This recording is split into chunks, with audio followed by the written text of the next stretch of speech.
guys! Welcome back to our YouTube channel. And for today's video kami ay magde-date ng aking asawa again for the second time around. At kami ay pupunta sa Cat Cafe! Let's go! So, bago ang lahat, no, outfit check muna tayo for today's video. So, ngayon, meron akong ditong puffer jacket na binili namin sa surplus.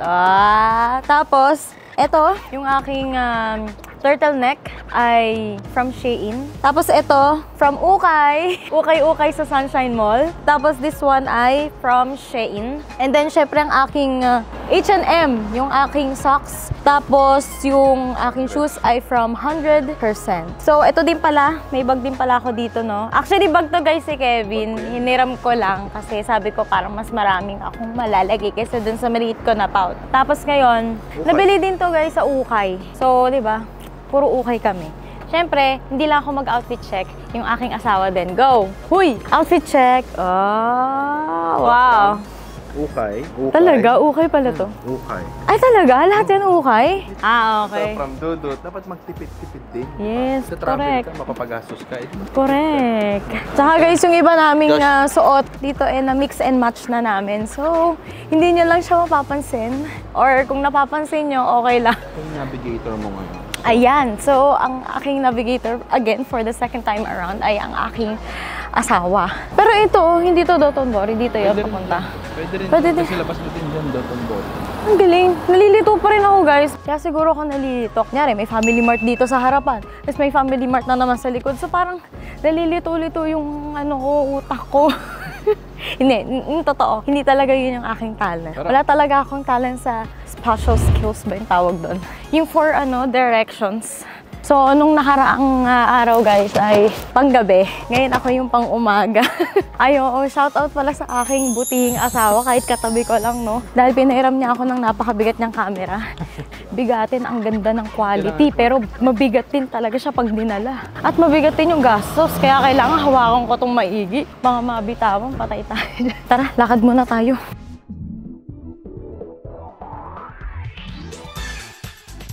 Okay, so guys, nandun din pala sila Doc Alvino and Doc Maki, ang kanyang girlfriend. Actually, hindi talaga dun yung una namin pupunta. Meron pa tayong pupuntahan na maganda, na recommended ng aking asawa. Pero dahil sinare ni Doc Maki to, actually, pinaplanuhan na namin siya, nasa Pilipinas pa lang kami, no? Binalak na talaga namin pumunta dito, pero nauna na sila Doc Maki dahil for sure may kanya-kanya naman tayong tip sa buhay, no? Tapos ngayon, nahila na. Imbis ang pupuntahan namin dun sa isa, eto muna pupuntahan natin, no? Kasi syempre, priority ang mga pusa, no? Alam niyo guys, ang sarap din pala sa malamig na lugar, no? Kasi parang doon mo na ilalabas lalo yung mo, pagka-fashionista. Wow!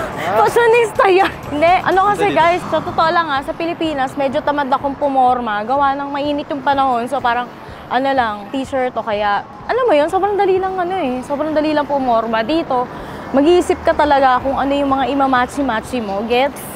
Diba? Sa Pilipinas, parang lumabas ka lang ng kapambahay. Okay na to. So guys, update. 3 minutes na lang ang ating ETA. So, konti na lang, no? Bilis lang. Compare nyo dun sa last na nilakad namin dati. Parang 1 oras at kalahati yata kami naglalakad, no? It's our last day today, no? Dito sa Osaka.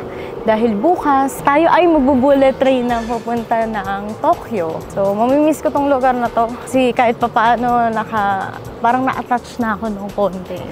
Di ba, no? May ganun feels. Super excited, guys, ang aking husband, no? Dahil mahilig po yan sa pusa. Kaso nga lang, nauna yung aso namin, si Teki. So, siguro pag nagkaroon kami ng sariling bahay. So, guys, nandito na kami ngayon. Ito palang cute na So, ayan guys, magtatanggal lang muna kami ng shoes. Tapos, meron silang pin-repair dito na slippers. So, guys, sa halagang 350 yen, unlimited drinks na yun. And then, succeeding hours would be plus 200 yen. So, goods na goods, diba? And then now, binigyan nila kami ng susi para ilagay sa locker. Yung aming jacket and yung aming bag. Kahit hindi masyado mahilig sa pusa, na-excite din ako. Ako talaga kasi yung pusa ni Kevin. Let's go. Ang cute. Uy, ang cute ang pusa.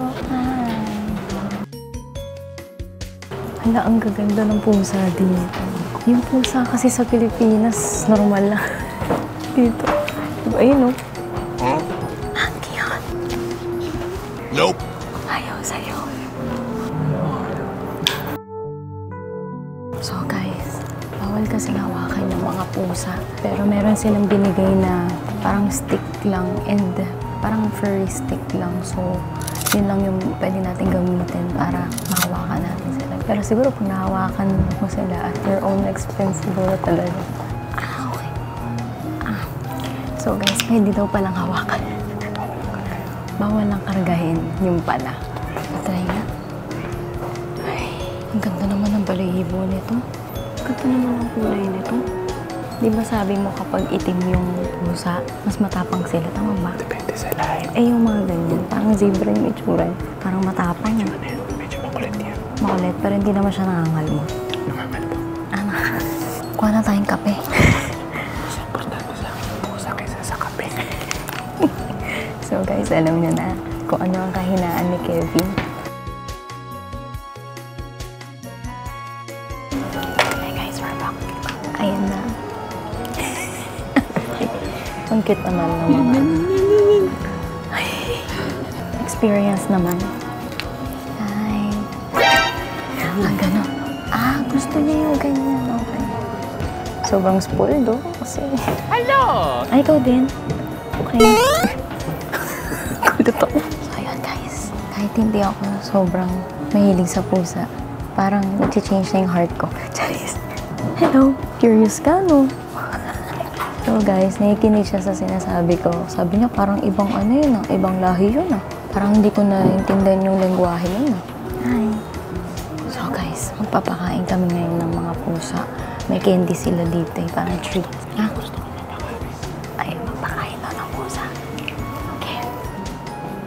Nahiya kasi. Parang pagod na pagod to. Pagod na. Ikaw na lang daw kakain.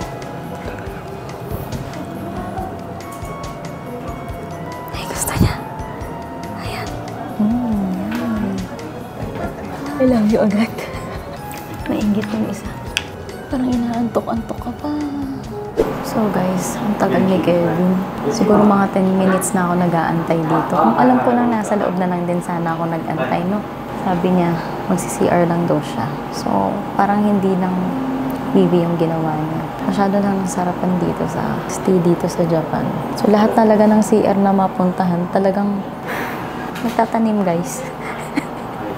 Pero kasi magaganda naman talaga yung mga CR nila dito and malilinis. So kahit may emergency, no, kaya-kaya kong mag-jobs dito kaysa dun sa atin.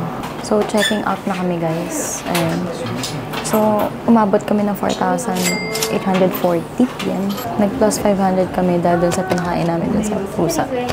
Okay, ganito kami mag-conversation dito guys, no? Worth it? Is it worth it? Yes, it's very worth it. So nag-enjoy si Kevs masyado guys. Ako din naman actually nag-enjoy din. Ang ganda ang cute. Tsaka not bad na no, kasi free drink siya, unlimited drinks. So, sa halagang 300 plus yen, may only drinks ka na. Tapos parang magdadagdag ka lang ng 200 per 10 minutes pala, no? Not bad. Okay na din kasi ang gandang experience, no? First time ko rin sa Cat Cafe. Actually, it's very good. Oo, no? Parang 5/5 siya, no? Parang gano'n. Parang gusto ko ng ramen, B. Ramen? Oo. Parang gusto ko ng Ichiran. Try kaya natin, baby, sa Ichiran. Sabi nung nasa Cat Cafe, expect a lot of tourists daw. Ang tinatanong ko kasi, is it worth it to go to Shinsekai, to the New World? Parang naririnig niya na yung mga turista daw pumupunta doon. So, Japanese people are Parang used to seeing it. So, they don't know if it's beautiful. Feeling ko sa atin, beautiful yun. Kasi ngayon lang natin siya nakita. Correct, correct. Tsaka, since mahilig ako sa history, gusto ko siyang puntahan. Pero, medyo nagdadalawang isip lang ako ng konti. Pero sige, tuloy mo lang. Kasi blood ko na yan. So, nagdadalawang isip si Kevin kasi unang-una, ayaw niya sa lahat ay yung crowded. Kaya kahapon, pumunta kami sa Universal Studio and ganun-ganun siya eh. Masaya siya pero yung mood niya hindi masyadong like yung hyper, ganyan. Kasi daming tao eh. Actually, kahit ako parang, ang daming tao. So, Actually, hindi naman ako maselan sa maraming tao. Ang akin lang, sobrang ang dami. kasi parang mas masarap i-appreciate yung isang place kung saktuhan lang yung tao So yun guys, update na lang namin kayo later kung matutuloy ba kami o hindi. Pero for now, parang gusto ko ng ramen. So yun guys, nandito na kami ngayon sa Ichira. So hindi pa kami ngayon natuloy sa Shinsekai, no? Kakain muna kami, gugutom na talaga kami kasi ang last kain namin para mga 10 AM pa. So parang wala na akong energy, so kain muna tayo. Tara.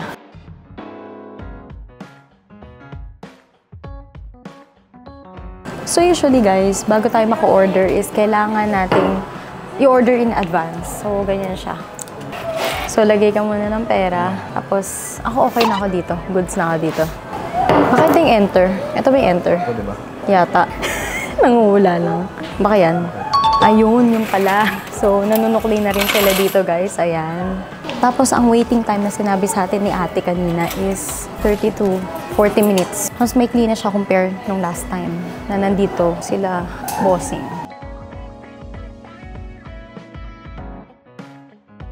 So grabe na yung gutom namin guys. Napamilk pa nga kami. Buti na lang may ganito. Habang nag-aantay.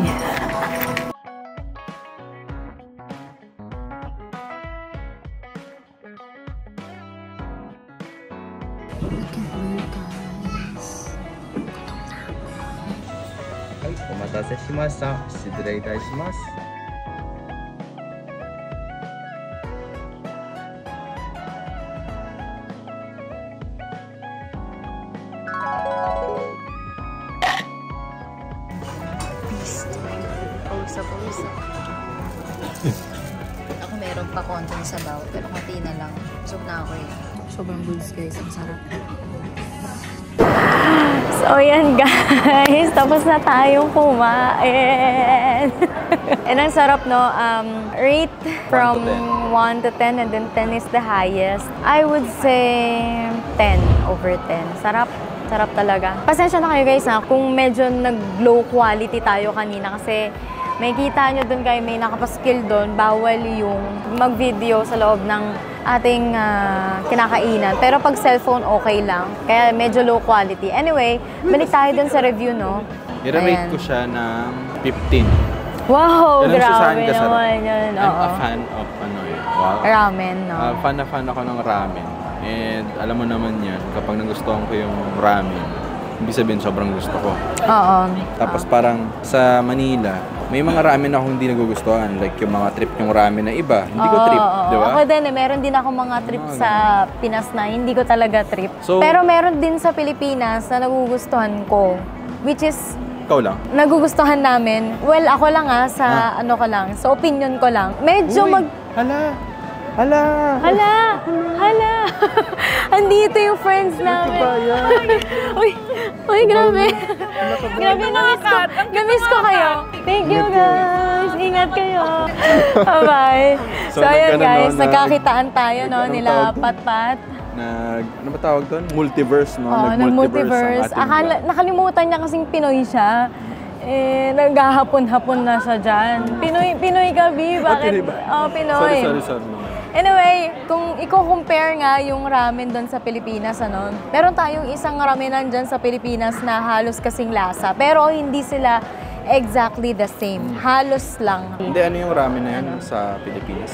Ramenagi. Ramenagi. Yun yung tinutukoy namin na ramenan. Yeah. Sa akin lang naman, sa dila ko lang naman, medyo magkahawig sila, pero totally different sila ha. Tapos, yung nandito na Ichiran is medyo mas lighter lang yung flavor niya.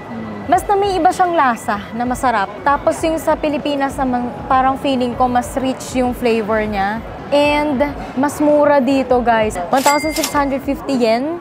May itlog na, may extrang pork pa. Tapos isang set ng ramen and may tea pa, yung pinakita ko sa inyo. 1 calorie. Yes, pero kung i-compare nyo doon sa Pilipinas, baka makaabot na nga din kayo 1,650. Parang 1,000. isang tao pa lang or 2 tao. Check mo nga. 600. Oh, 618. Full set na siya guys, tapos may extrang baboy ka pa. Although, worth it pa din naman dahil syempre, pag nag-crave ka talaga ng ramen, na legit ramen, pwedeng dun ka na, no? Kasi medyo same naman. Pero, basta, ang hirap i-explain, guys. Mas maganda, pumunta na lang kayo dito. Magkaiba sila, pero meron isang portion doon na same. Yeah, para mas malinaw, no? Baka kasi isipin nyo, same yung lasa. Hindi talaga same yung lasa. Pero goods to goods, guys. Medyo matagal-tagal lang tayong pumila, no? 30 to 40 minutes. Kasi talagang pinipilahan siya ng mga tao dito dahil isa to sa mga kilalang ramenan dito sa Japan. Yes. And maraming ganito sa Tokyo, no? Sa mga streets, meron na rin. Maraming branches ng Ichiran sa Tokyo, pero dito parang iilan lang. Kaya, Sabi. sabi. Hindi pa namin na-explore tong Osaka. Pero soon, babalik kami. Last day na namin to. And ayun, kita-kit sa Tokyo. Yes! Ayun lang, guys. Abangan nyo pa yung aking mga food reviews, no? Dito sa Japan. And sana nag-e-enjoy kayo dyan. Nag-e-enjoy kayo sa mga trip namin. Sana wag kayo magsawang manood sa akin. Bakit naman? Sige na, guys. Thank you so much for watching. Hanggang sa susunod na vlog na naman natin ulit.